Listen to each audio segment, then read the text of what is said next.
Welcome to another Warhammer the Old World Battle Report. Round 3 of the RTT I played at with the two undefeated armies facing off against each other. My Bretonnians and Will's Dark Elves.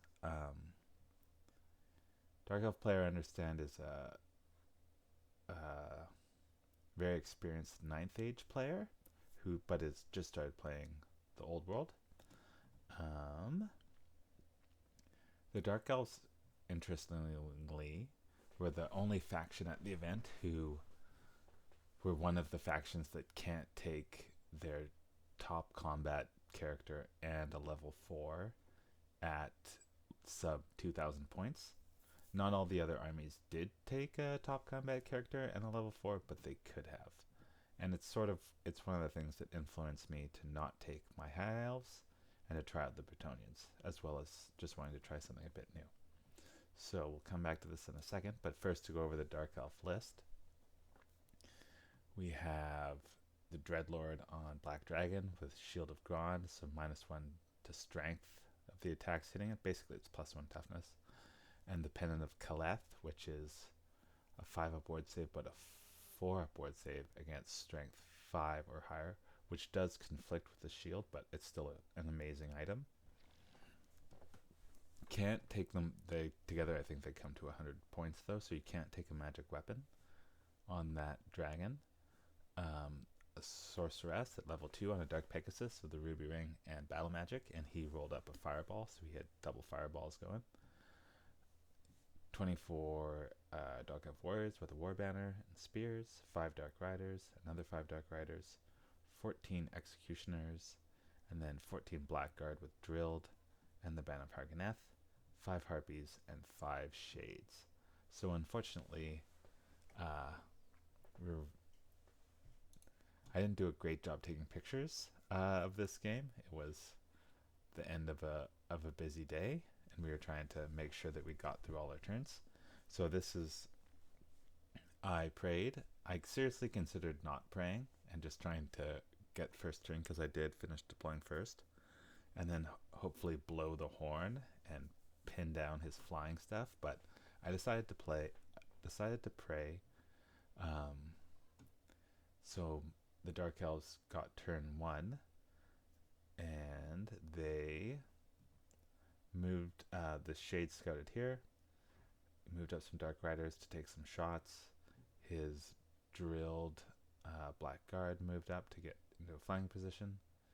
His Sorceress on Pegasus moved within 24 of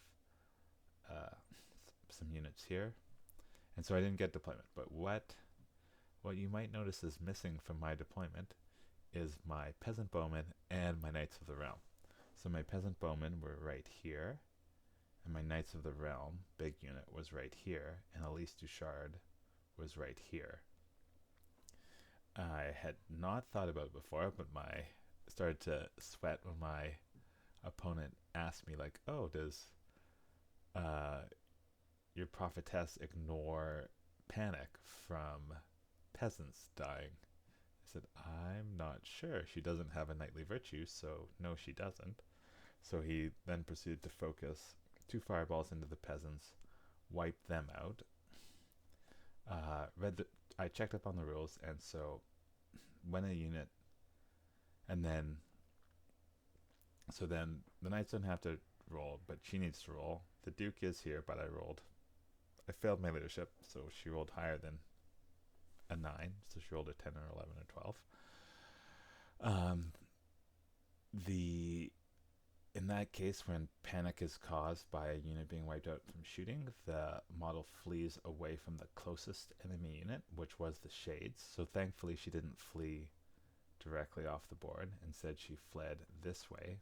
However, she did flee through the Grail Knights, the Duke, and my Knights of the Realm unit. With the Grail Vow, these 2 units were fine, but the Knights of the Realm had to test for panic from being fled through, and they also rolled a 10, 11, or 12, and then they flee towards, well, I think even in that case, this unit was then the closest, so they've immediately fled directly off the board. So not a great, pretty good first turn for the Dark Elves. I mean, he would have loved to have had Elise Panic off the board too, but still a pretty good return on investment. And then shooting from the Shades and the Dark Riders killed one other Knight of the Realm. But that was it for turn one. So, put me on the back foot. The Green Knight didn't show up the first turn. And so, what did happen is I reformed these knights to face off against the Shades. He could have maybe, I was measuring it, he maybe could have snuck with a march, snuck around the sides of me, which I was concerned about. There wasn't really a way for me to stop him from doing that. But I'm pretty happy with his knights facing off against the Shades and the Dark Riders. I feel like even with their volume of shots, with my armor, I have a good chance to live and take them out. I mean, they're actually worth a fairly similar amount of points. I push my remaining good units forward on this side. So this, we were playing command and control, and this is an impassable blocks line of sight, I don't know, column to the sky. So it is sort of creating, and then it's worth victory points at the end. Basically, I need to focus on one side. My thought is go away from his two sort of mean infantry blocks and try not to engage them now and focus sort of on his slightly weaker units. I was hoping the Green Knight would appear, and then I, would have tried to charge immediately to try and pin down these Dark Riders, but didn't happen. I did get a Blessing of the Lady off on the Grail Knights, and I did have Wind Blast, so I think I put a Wind Blast. I tried to Wind Blast the Dark Riders, and I think I failed. Or maybe I killed a couple, and they... No, okay, so yes, this is the same turn. So I did put the Wind Blast through, killed two Dark Riders, and they panicked and fled back. So that's not... Things could have gone worse. Just make sure that, yes, that dragon's in the same spot. But I have, I pushed these things up. I think I had just stayed out of charge range of his dragon, and had the horn gone off, I think it did turn one, so I'm less scared of his dragon. I mean, it still has first stride, but I think the Falcon Horde had sounded, so he's not flying. Okay, so here's where I failed to take pictures. So what happened was...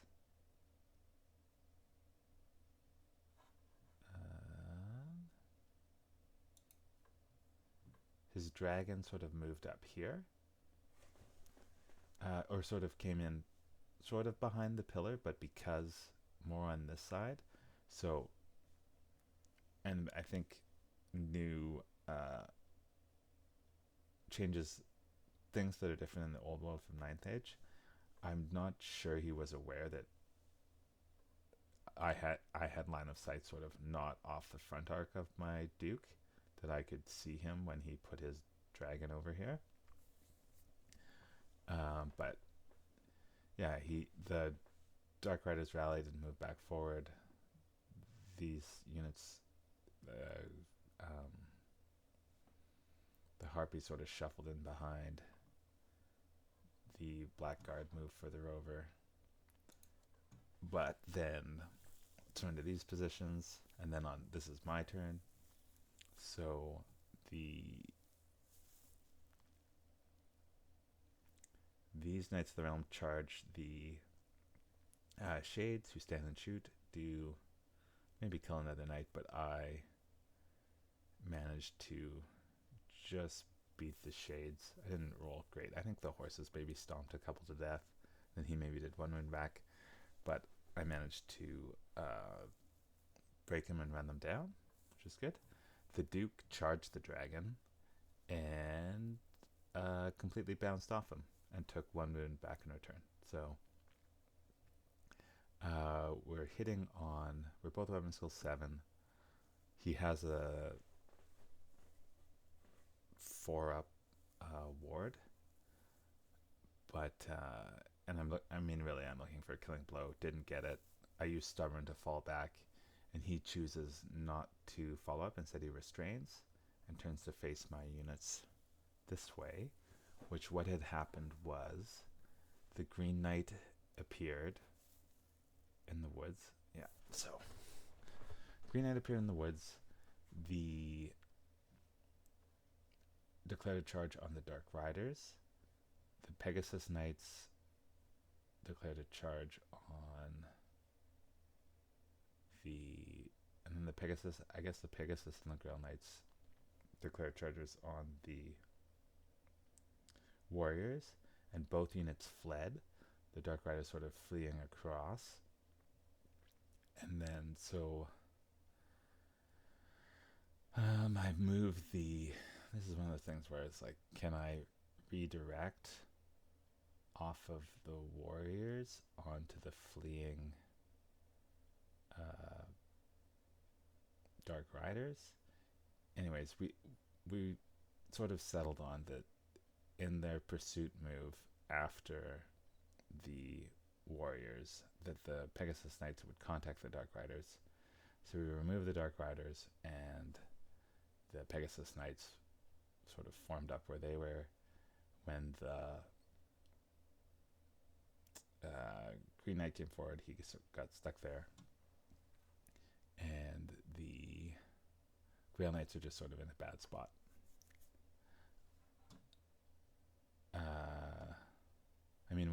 When I moved the Grail Knights, I'm not sure if they charged or if I moved them out there, but this fight was ongoing, so I wasn't sure which kind of position they'd be in. But now that I've had to fall back from the dragon, they're looking in a very precarious position.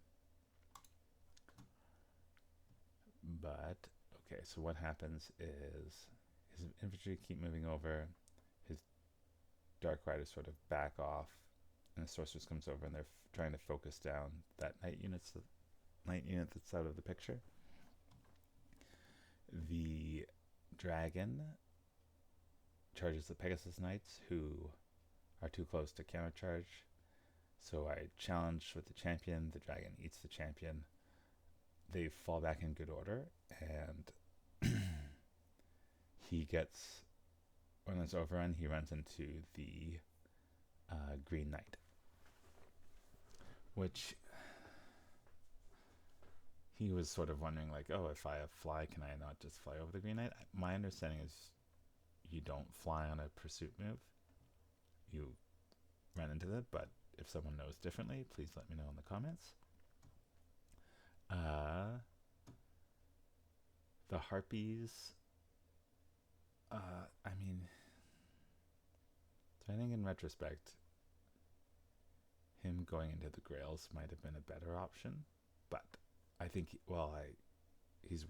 was worried about me then challenging them out, and they have stubborn. So you know what? I don't know what's a better option. He flies the Harpies over to sort of screen the Grail Knights. I'm not precisely sure what he was thinking of with this formation. But what happens is, I thought this was actually kind of cheeky and sneaky.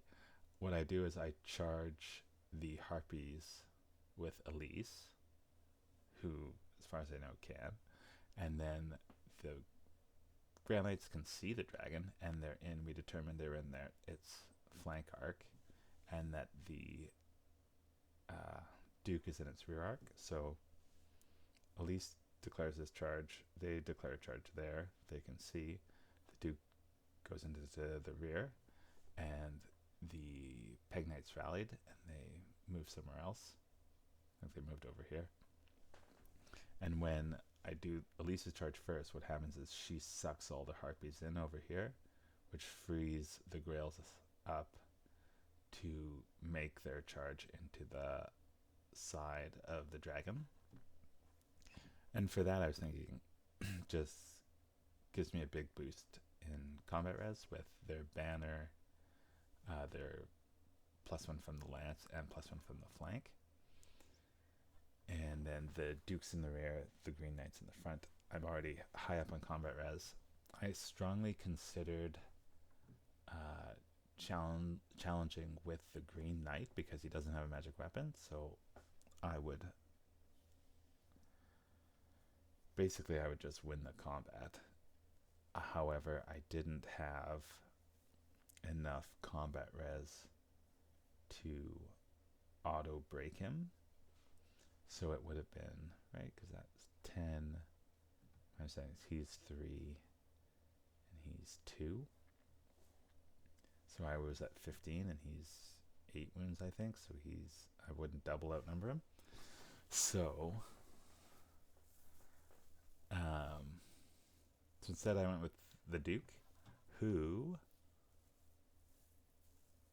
got 2 hits and then rolled a 1 and a 6 on his wound rolls. My opponent didn't make his ward save, and the Dragons dies. So that's a huge, that's just the Duke lottery. If you either win it or you don't. So I won at that time. That's a huge swing. I reform these units. That's where the Pegasus Knights end up. Elise chases off a couple harpies, and my Knights of the Realm, after killing the Shades, are now running behind this building to try and hide from the Sorceress and the Dark Riders, and threaten these Blackguard because I am mindful of the points from the command and control, the center of the board. Anyways, what ends up happening, I think this is more towards the end of the game, these Blackguard make a long charge into the Duke, who can't countercharge, but they don't do much to him. He kills them back. He's forced to the Pegasus is just good at killing elves that only have a 5-up armor save. Between its attacks and this, I think the Duke didn't roll a hit. That's what he did. He rolled 5 misses, and then the Pegasus proceeded to kill like 4 executioners and forces him to give ground or fall back in good order, I think, which then lets me charge the Grail Knights and the Peg Knights into the Blackguard and eventually wipe them out. So this is, I guess, this is the second to last turn. The Green Knights started chasing the Harpies. He started focusing his shots and magic on the Pegasus and manages to kill them at the end. But that's it. I end up having a unit touching, so I score command and control. I did do what happened. I did do at least 1 arcane wound from Arcane Backlash on the Sorceress, and she did take a wound from a miscast. So she was down to 1 wound. So it was, and she's only level 2. So she is in danger of dying casting through Elise, so he sort of had to stay on the outside, stay out of 24 to not get dispelled. But anyways, that ended up being the game. The dragon was a huge turning point. I think a typical player coming into the old world hoping to make elite infantry work, and sadly it's just not their game right now. Like, I think Blackguard are a great infantry unit.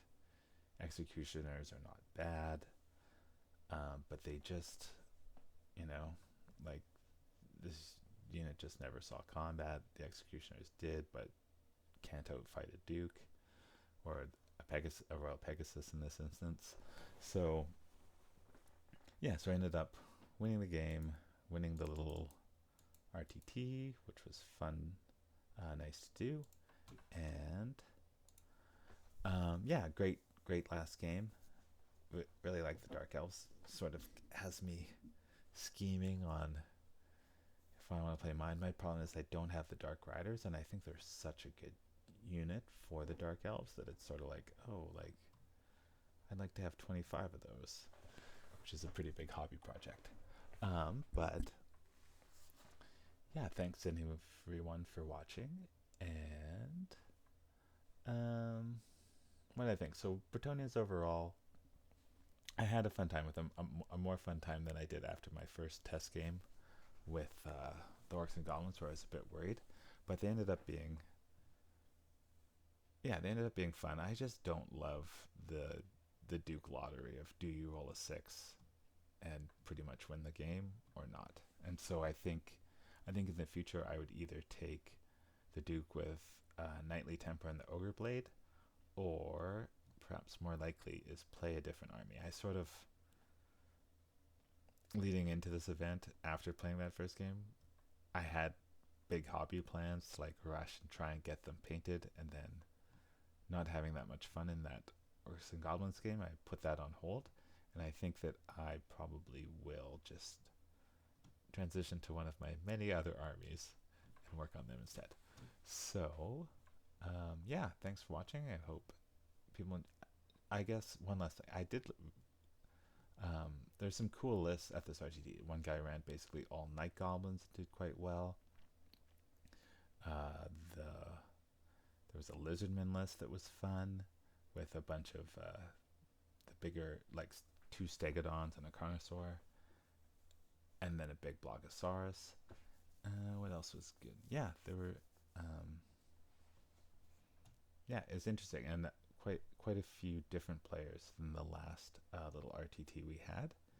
So hopefully, yeah, the community will keep growing and people had fun, and I hope you had fun watching. Thank you very much, and we'll hopefully see you next time. Thank you.